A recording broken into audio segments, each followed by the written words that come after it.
Kitu ambacho kinasababisha waweze kufundisha ni kwamba imani hujengwa kupitia kwa neno. Neno ndio hujenga imani, na bila kujua ukweli, hata saa ingine tukiombewa huwa hatusaidiki kwa muda mrefu.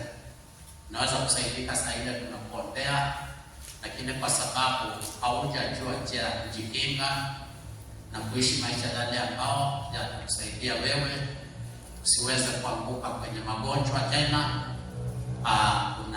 unaingia, unaweza kuwa hauna njia ya kuweza kujisaidia. Na tunashukuru Mungu kwamba tunapofundisha na unapozingatia yale ambao tunafundisha unasaidika, na hata ukipona leo unaweza kudumisha ponyaji ule ambao umepata. Jana niliweza kuegemea sana juu ya magonjwa ya mwili, na wale ambao walikuwa wapo tulisoma Exodus chapter 15 verse 26. Hata nikaje kidogo tu, alafu nitaingia kwa mafundisho ya siku ya leo. Na hapa kwa Exodus chapter 15 verse 26 Kiswahili nasema, akawaambia kwamba utaisikiza kwa bidii sauti ya Bwana Mungu wako na kuyafanya yaliyoelekea mbele zake, na kutega masikio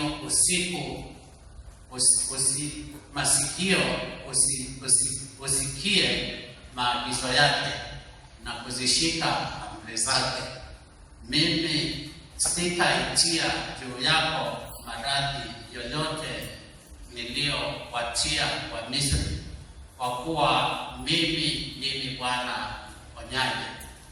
Na tulisema kwamba kuna mambo ambayo ni muhimu sana kuelewa, ya kwamba magonjwa mahali ilianzia wakati ambapo dhambi iliingia katika maisha ya mwanadamu, na ilipoingia katika maisha ya mwanadamu kuna vitu viwili ambavyo vilitokea kwa mwanadamu.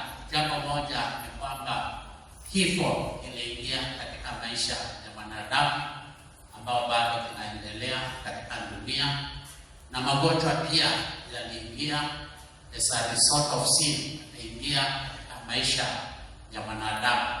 Lakini mapenzi ya Mungu tangu hapo awali hakutaka mwanadamu agonjeke, wala hakutaka mwanadamu afe.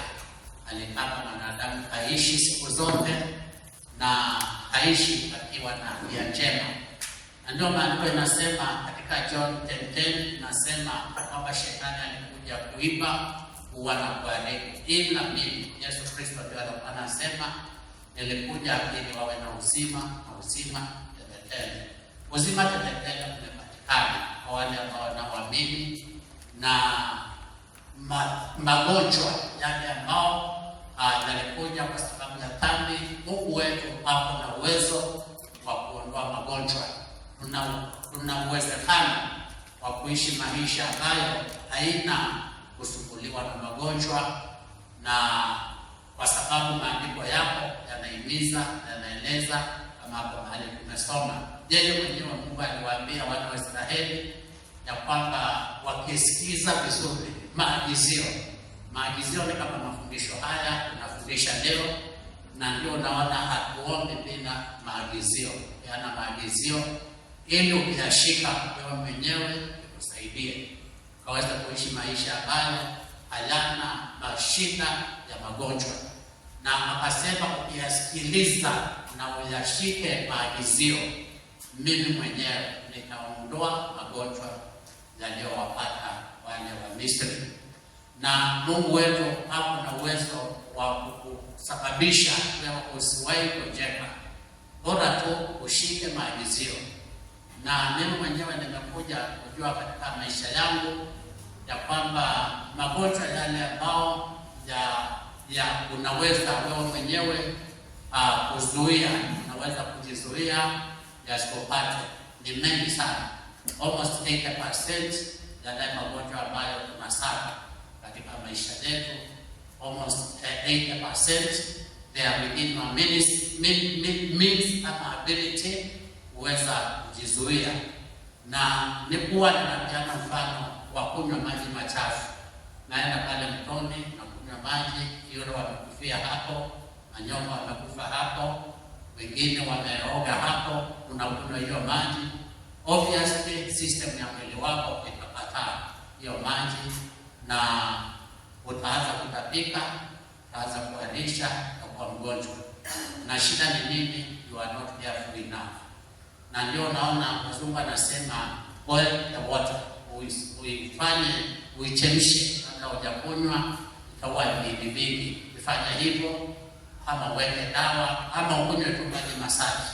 Sijitafutie kisirani. Siambe pale wakati huo ni wakati wa maembe. Wale wanapenda maembe kama mimi, unatandika maembe 20 peke yako siku nzima. Utalala usipokwenda, si utatazizika. Alafu unaongeza kideri juu, unaongeza na mapera juu. Sasa shida yote hiyo tunakupata tu. Haleluya. Hata kama tumbo lako ni special, lakini kutakuwa na mashida. Kutakuwa na mashida. Haleluya.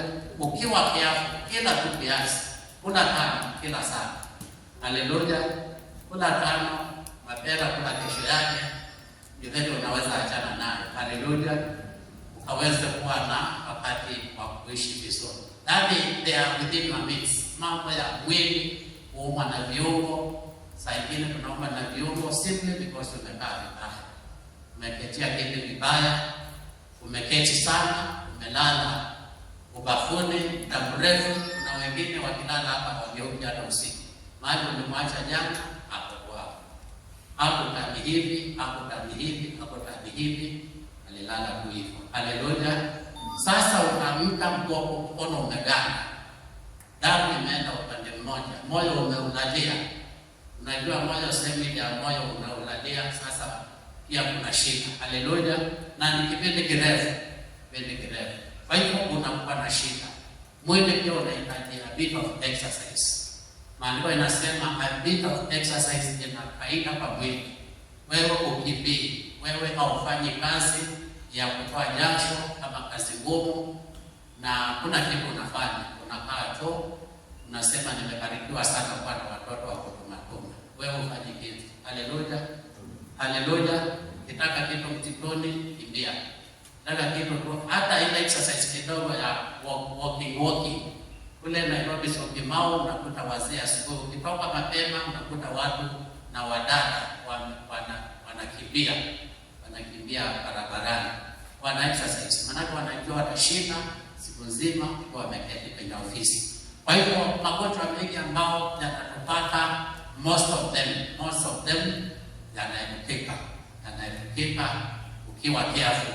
Unakuta ya kwamba haupatikani na magonjwa ovyo. Yale mengine yatakuja katika sababu ya maisha yako. Inaweza kuwa ni mambo ya kiroho beyond your control. Maana mtu amekuona akakuchukia tu, anaanza kutumia mishale ya uchawi. Na hiyo pia ina kizuizi. Maandiko inasema ya kwamba kama tutaishi maisha yale ambao Mungu anataka. Ukisoma kitabu cha Waefeso kifungu cha 6, inatangaza silaha zetu za vita ziko hapo. Righteousness. Kuishi vizuri, shetani hana njia ya kukupenya katika maisha yako. Hata kurusha mishale haitoi. Haifiki katika maisha yako. Kwa hivyo magonjwa mengi ambayo tunatupata, kuna uwezekano yasitupate. Na Mungu wetu pia ako na uwezo wa kuondoa kwa neema yake tu peke yake. Si kwamba umekamilika, lakini ako na uwezo. Kuna mtu tunasoma kwa maandiko anaitwa Joseph. Joseph tunajua alipitia shida, akatumbukizwa kwenye shimo, akaishi kwa Potifa, akaishi gerezani, akaja akawa mkuu wa nchi, na kuna mahali maandiko inataja kama kuna siku aligojeka. Je, aliishi maisha ya njema? Ni kwa sababu gani? Kwa sababu ya neema ya Mungu na kwa sababu yeye mwenyewe alikuwa ni mtu wa kutafuta moyo wa Mungu. Kwa hivyo kuna uwezekano aweza kuishi, na Mungu wetu anasema katika sehemu nyingi ya kwamba yeye anaponya magonjwa. Yeye anaponya na anaondoa magonjwa katika maisha yetu.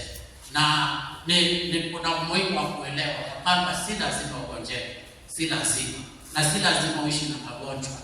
Wengine wetu tumepossess magonjwa fulani, yaani amekuwa personal magonjwa fulani, ule mgongo wangu. Sasa hiyo ukisema hivyo, shetani anakuja anaweka raba sana siri ambao haiwezi kuvunjika, anaweka. Kwa sababu gani? Umekiri na kinywa chako ya kwamba wewe uko na shida ya mgongo. Shida yako ni mgongo, yaani mgongo ni shida yako, ama ni ushakubaliana nayo. Na magonjwa mengine watu wanataka kujibandika, unajibandika hiki, unajibandika hiki.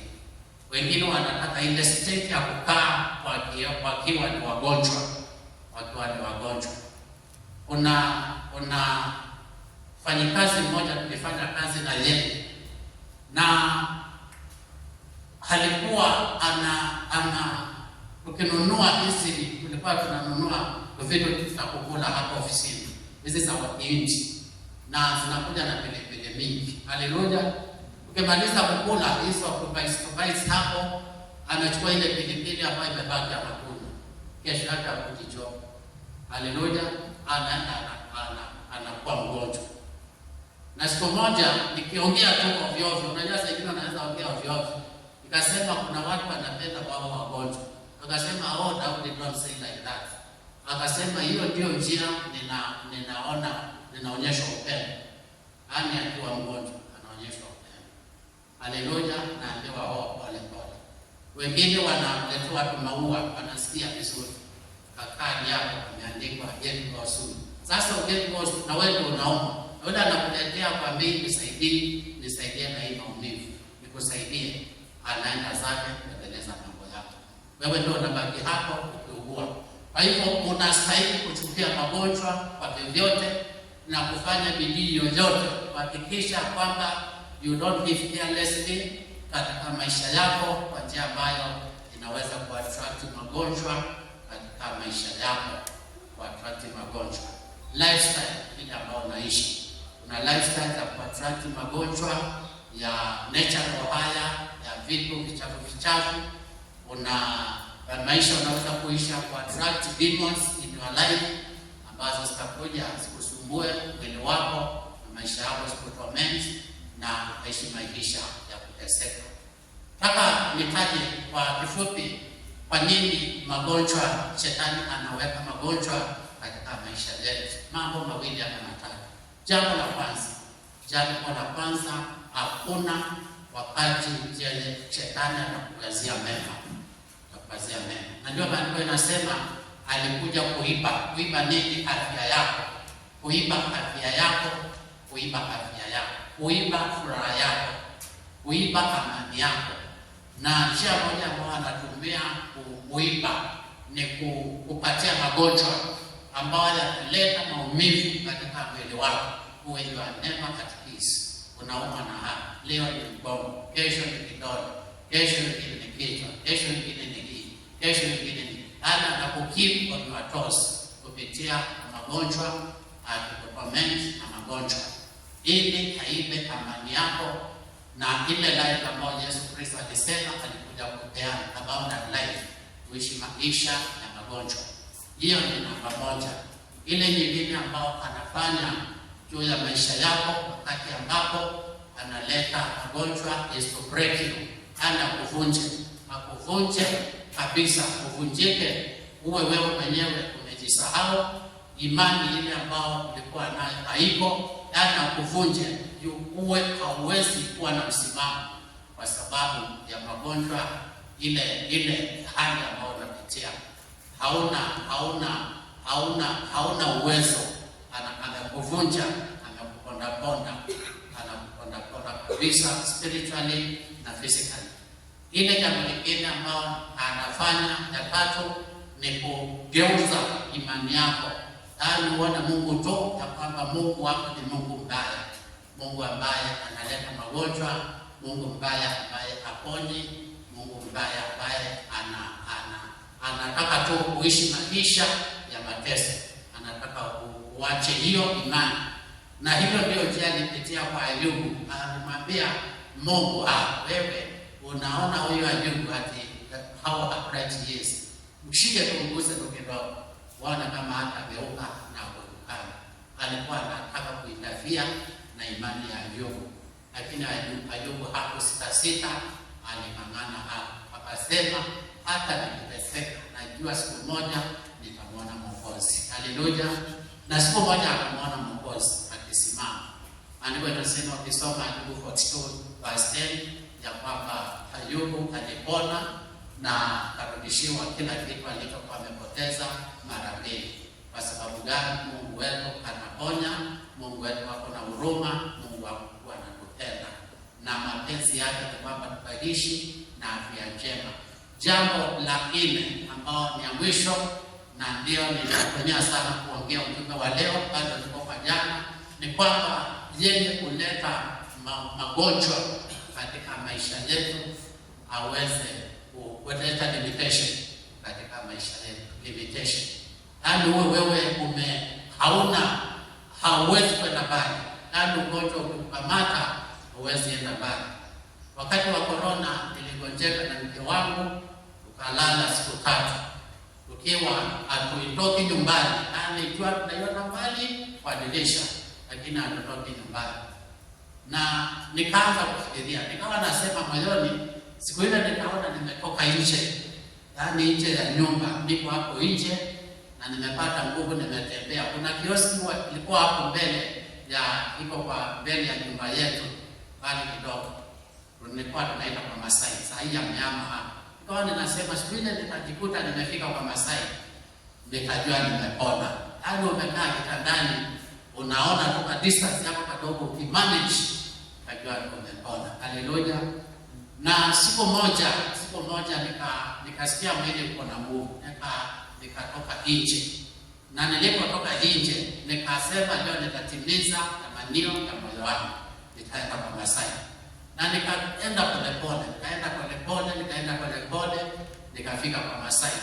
Masai aliponiona akasema, patie mzee nafasi, patie pastor nafasi anunue kwanza ile anataka. Sasa ndio nilirealize ya kwamba hakuna kitu naenda kununua.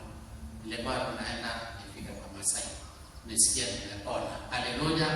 Na tangu siku hiyo kwa kweli nilipona, kwa sababu imani yangu ilikuwa nataka niende. Magonjwa huwa yanaleta limitations katika maisha yetu, yanaleta limitation. Unakuwa huwezi kuperform kile ambacho ni cha kawaida, na hiyo ndio shetani anataka kukamata. Kile ambacho huwezi kufanya akupatie, anyway, hata ukifanya akila capacity yako ni kidogo. Imagine kama akukata mkono, hata ukifanya kazi utakuwa tunafanya na mkono mmoja, hiyo ni limitation kubwa. Wenzako wanafanya na mbili, wanafanya na moja. Sasa analeta hizo limitations katika maisha yetu, na hizo limitations ambazo analeta physically pia analeta spiritually. Na hizo ndio vitu ambazo nataka nizungumze siku ya leo, yaani magonjwa ya kiroho. Magonjwa ya kiroho na yale mambo ambayo yanafanya katika maisha yetu.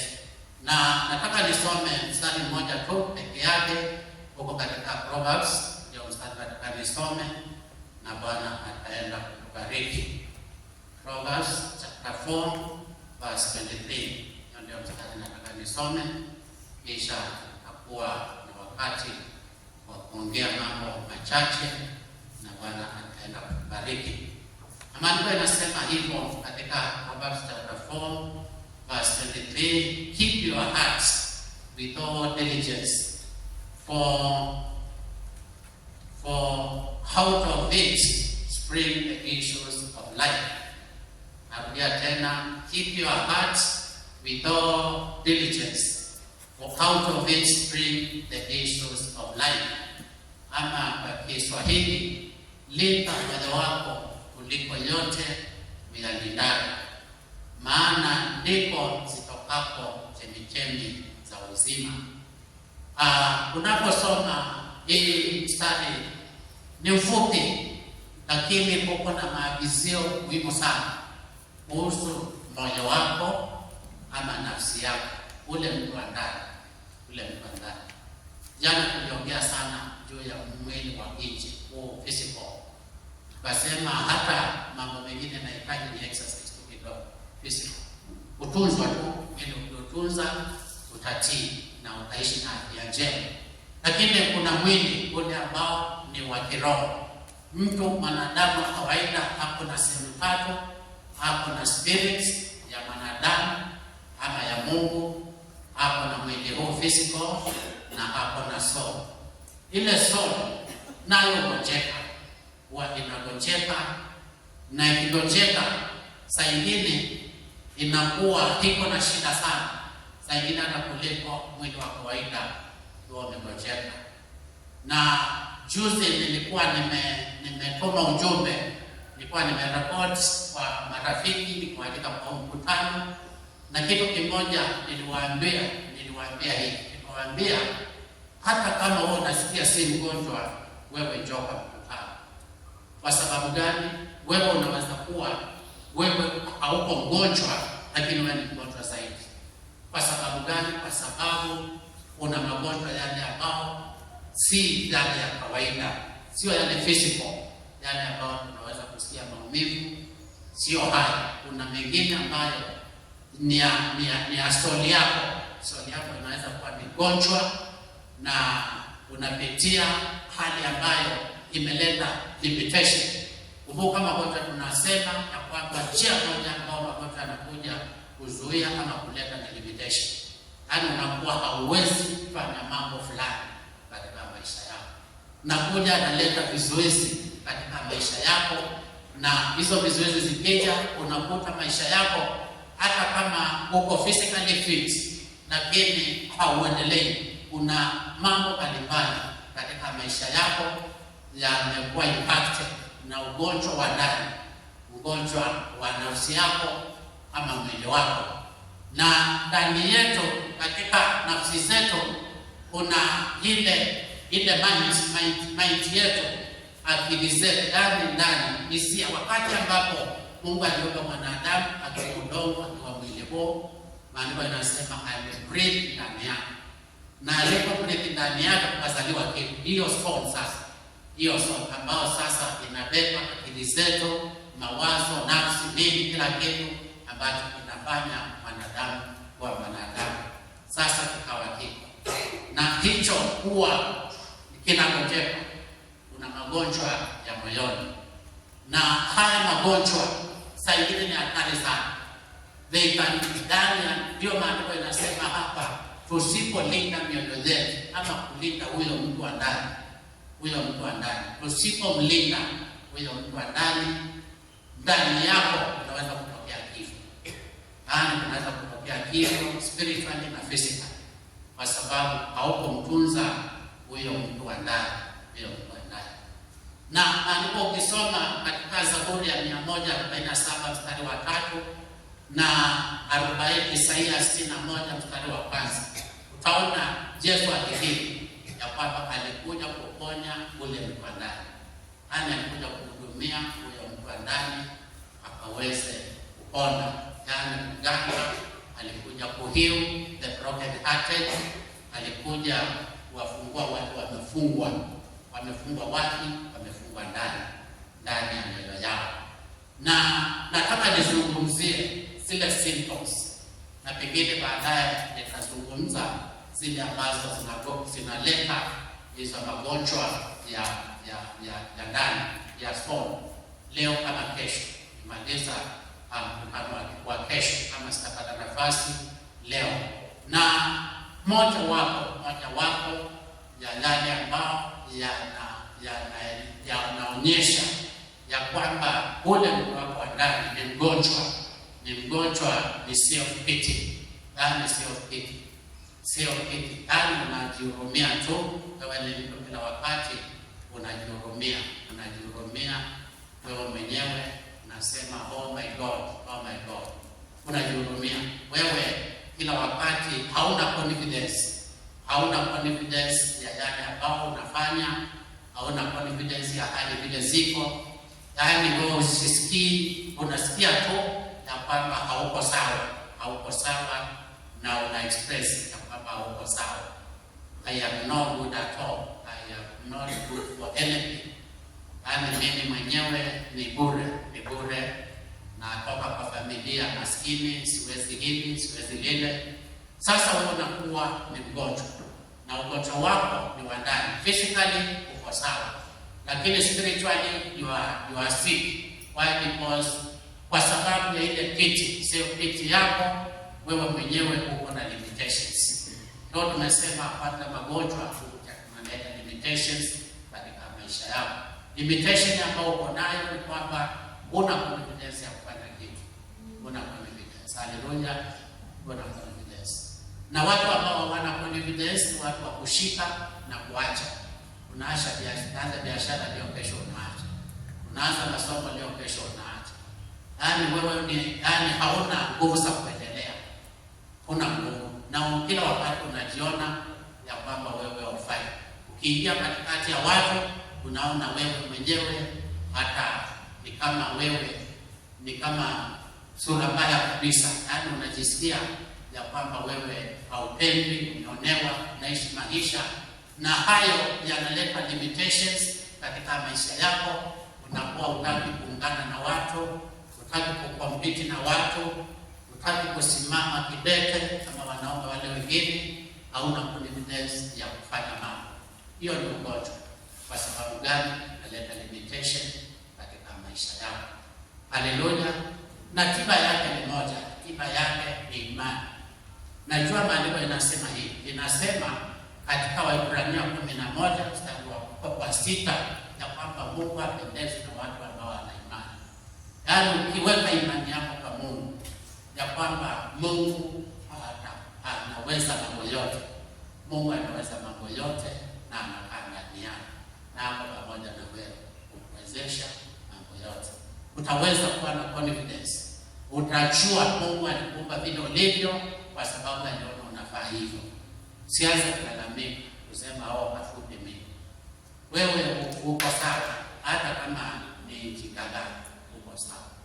Uko sawa kwa sababu Mungu alikuumba hivyo, na Mungu anakupenda ukiwa hivyo, na Mungu anakupatia uwezo katika maisha yako. Na maandiko inasema unaweza mambo yote ndani ya Kristo. Hivyo ndivyo Paulo alisema. Kisoma kitabu cha Philippians chapter 4 verse 13, anasema anajua anaweza mambo yote. Wewe jua tu unaweza mambo yote. Have confidence in yourself. Usiallow shetani akuhubirie ya kwamba wewe huwezi. Najua alikuwa anakuhubiria Gideoni, anamwambia wewe unatoka kwa familia ambayo ndio ndogo kwa Israeli, na wewe tena sio kitindamimba. Haleluya. Na hiyo ni sababu gani kuleta limitation katika Gideoni? Na Mungu anajua wewe uko na nguvu. Alimwambia Gideoni utaenda na hizo nguvu uko nazo. Alikuwa anajua hapo na nguvu. Na wewe baada ya kujionea huruma, unaona kama uwezi, wewe anza kukiri uko na uwezo ndani ya Kristo. Jua tu uko na uwezo. Hakuna mtu huwezi panda, hakuna mtu huwezi vuka, hakuna masafara huwezi kimbia. Uko na have what it takes in your life. Hallelujah. Kwa sababu it is not about you. Kuna yule hapo ndani yako. Kiwa uko na Kristo.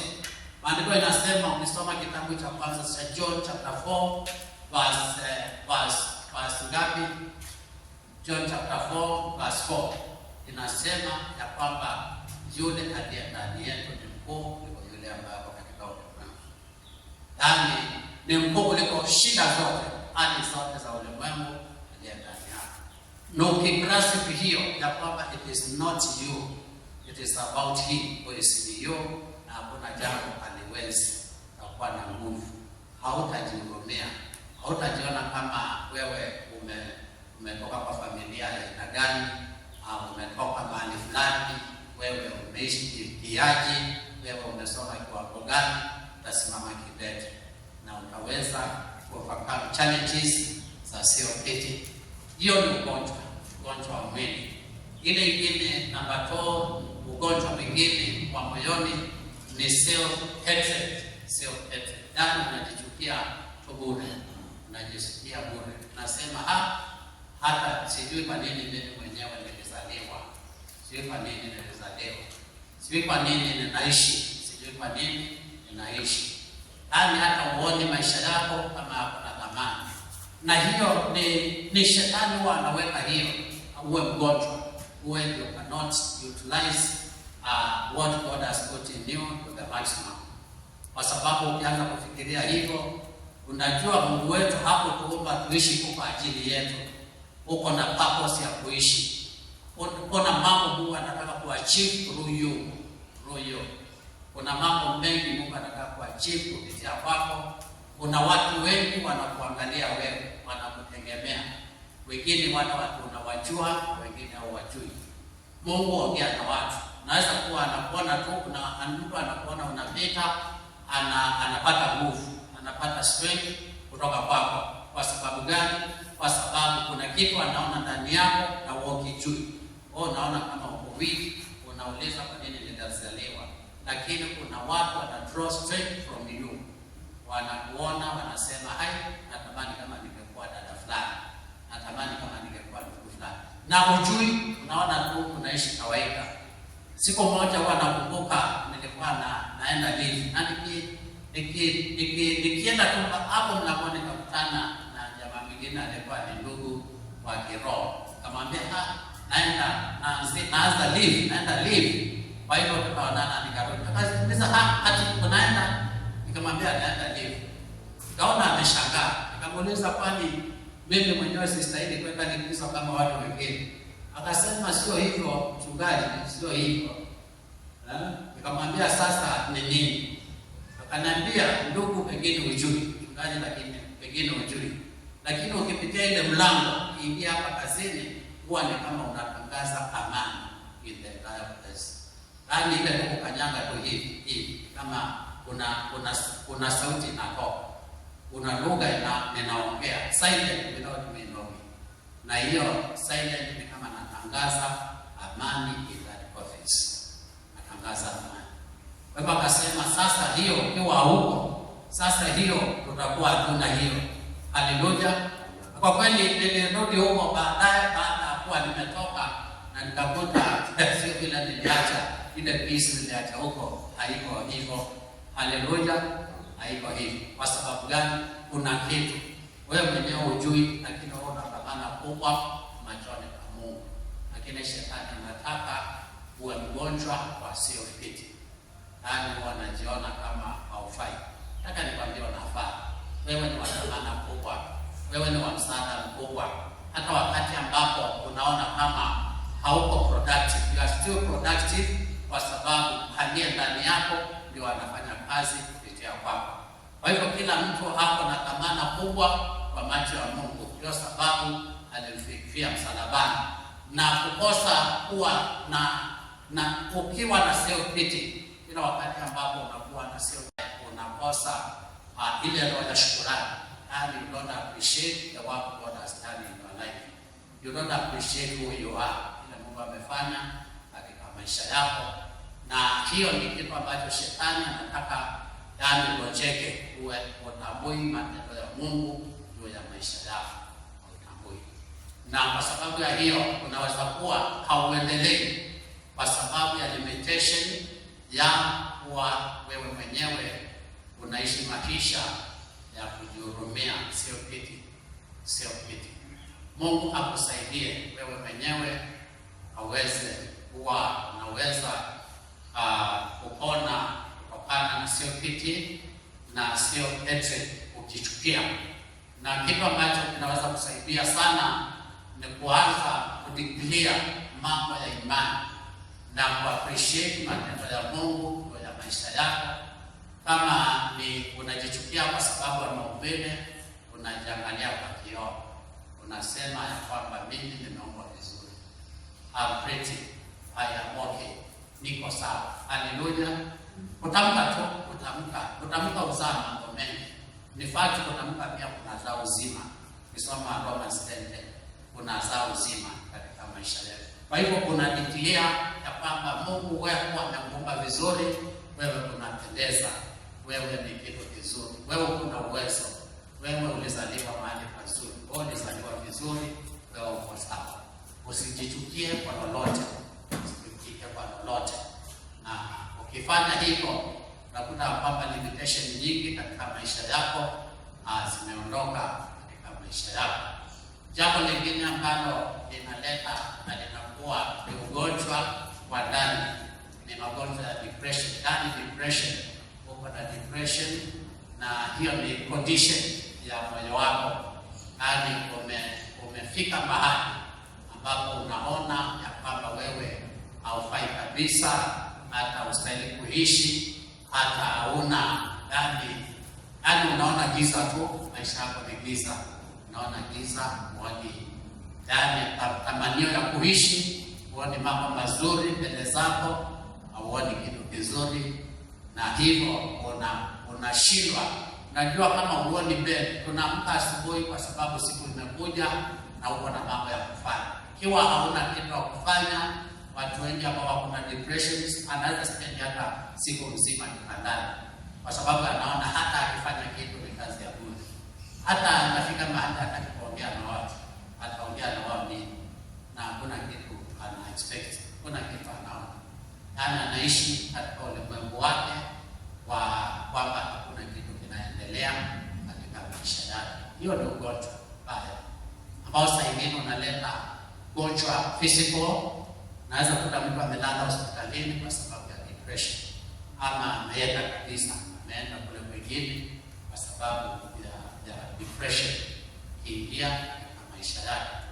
Na ishara moja ambayo unaweza kujua kwamba una hali ya depression katika maisha yako, unaweza kuwa unaanza kukosa usingizi, yaani ulali kwa macho, hata usiku unakaa kuganda, yaani uko hapo, kitanda iko hapo, blanketi iko hapo, kuna giza lakini hakuna usingizi, hakuna usingizi. Haleluya! Haulali, unakaa tu hapo. Saa ingine unakuwa na mawazo hata ya kujiua, unaanza kufikiria wewe nini kulive. Watu wengi ambao wanafikiria kujiua kwa wako na depression, nafika mahali anasema hai, sasa hata kuishi kuna haja gani? Sinejiue tu, sinejiue. Na akikosa kuwa mwangalifu, akikosa kupata msaada, anaweza kujiua. Hiyo ni ugonjwa. Watu wanaoana magonjwa, huyo anaoana ugonjwa wa moyo ya unaua. Haleluya! Na njia ya kusaidia mtu kama huyo ni kumwashua, kumwongelesha, kumwashua kwamba yeye hapo sawa, Mungu anampenda, hapo na future, hapo na mambo mazuri yanaendelea, yeye hapo sawa. Na dada ambao unaweza kumsaidia, kumencourage, na yeye ikiwa ni wewe na unasikia kwamba ni kama uko na hiyo hali ya depression, jambo moja ambao unastahili kujifundisha ni kumshukuru Mungu, kumtukuza Mungu, kumworship, kumpraise Mungu, kufanya hali kuishi maisha ya kuangalia kule juu, naacha kuangalia hapa chini, yale ambayo yanakupatia depression.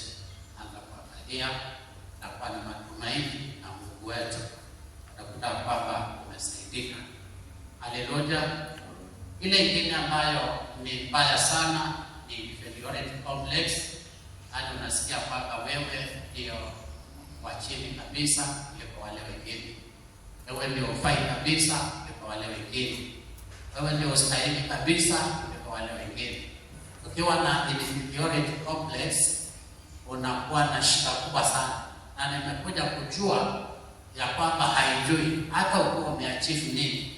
Naweza kuwa umeachieve mambo makubwa, lakini ukawa wewe bado uko na hiyo complex ndani ya maisha yako, uko na hiyo ugonjwa.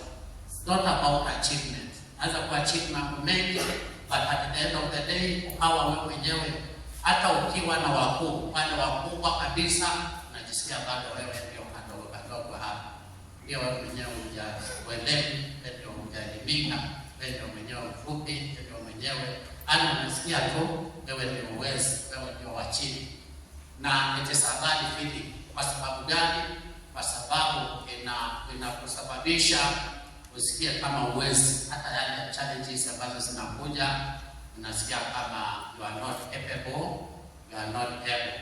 Unakuta kwamba unaona kama wengine ndio wataweza zaidi. Saa hii nilikwambia wewe kuanzia kesho ndio utakuwa wewe wa praise and worship hapa, utakuwa naongoza praises. Nasema hai hapana, naona Kaloki ndio anaweza. Ni sawa, anaweza, si kwamba hawezi, lakini sasa wewe mwenyewe umejishusha. Hiyo ni inferiority complex. Unasikia kama hauwezi, unaanza kuona watu wengine wote ndio better. Bishop anaweza hiyo, fulani ndio anaweza hiyo, mimi siwezi. Sasa ukiwa hauwezi, tunasema kwamba kitu kimoja magonjwa yanakuja kufanya katika maisha yetu, kuleta limitation. Sasa umejilimit, na hiyo limitation ni ugonjwa, kwa sababu hautaendelea. Ugonjwa ni a condition ambao you cannot perform normally, vitu vya kawaida. Yani uwezi, mwili wako uko kawaida, uwezi perform things normally.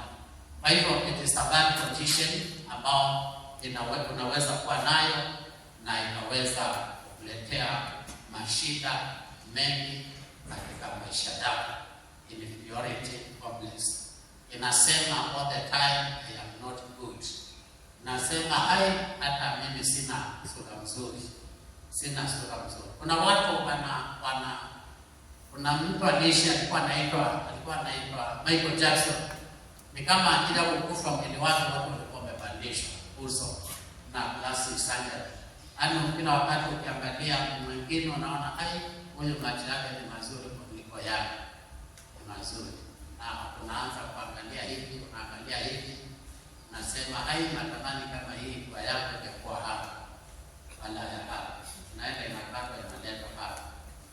Kikakaa unasema hata hii ingekuwa hapa, umefanya sijui nini.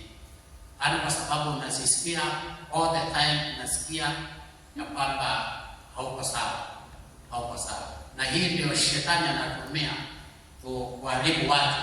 Na geuza mwili wako, unaweka madoadoa, hii mambo yote ya mambo ya inaitwa nini? Hii mpaka maradhi huko. Tatu. Hizo zote ni uonekane unasikia watu ni at least something sawa. Kwa sababu ukiwa hivi, ukijipima na wale watu unasikia kama bado wako chini. Unataka kuwa kitu. Hiyo ni limitation, hiyo ni ugonjwa ambao it is conditioned in my heart. Kitu ya moyoni. Haleluya. Na inaweza kukusumbua sana. Inaweza kusumbua maisha yako, inaweza kukusumbua kwa sababu gani? Kwa sababu it is a condition au inaleta limitation katika maisha yako. Jambo lingine ambao nataka niongelee jambo la tano ni self pity. Yani self pity.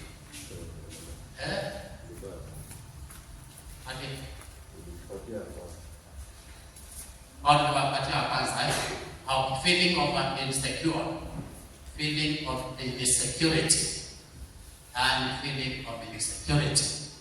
Yani nasikia tu hauko secure in your life. Usikia kwamba you feel threatened na wale wengine. Nasikia tu hauko secure. Kila mahali unaenda nasikia ni kama kuna maji yanakuangalia. Kuna mambo ambayo yanaendelea, na mambo ambayo ukiwa katikati ya watu unasikia kwamba you are not comfortable. Nasikia ni kama hauko sawa. Na ni hali ambayo inaweza kukusumbua sana, kwa sababu unaweza kuwa hauwezi kukaa na watu. Unaogopa kukompiti na wao, unaogopa kumix na wao, unaona kila mahali kama kuna danger, kuna shida. Huwa ninakumbuka hata mmoja tulionana na yeye na akanieleza vile aliachana na mume wake. Hata kujua vile aliachana na mume wake, nimeshangaa. Kwa sababu si kwamba walikuwa sana, walikuwa wanapendana, lakini yeye hapo na fear ndani ya moyo wake. Jana tulikuwa tunafundisha mambo ya hapo na fear ya kwamba chochote kinaweza kutokea katika maisha yake. Na wakati mmoja mume wake kupata kazi ya nje ya nchi, hata kwenda na yeye. akasema mimi siwezi enda huko, naweza kufia huko. Mume wake akaangalia hivi, akaona huyu mwanamke wa namna hii, huyu analeta limitation nyingi katika maisha yao. Akaenda huko na akaanza maisha yake, kwa sababu ya kujisikia ya kwamba hayuko secure. Na insecurity huwa inazaa mambo negative katika maisha ya wanadamu, na jambo moja ambayo inazaa ni selfishness. Unataka tu uwe ni wewe, ni mimi, na kila kitu ni my children, my children.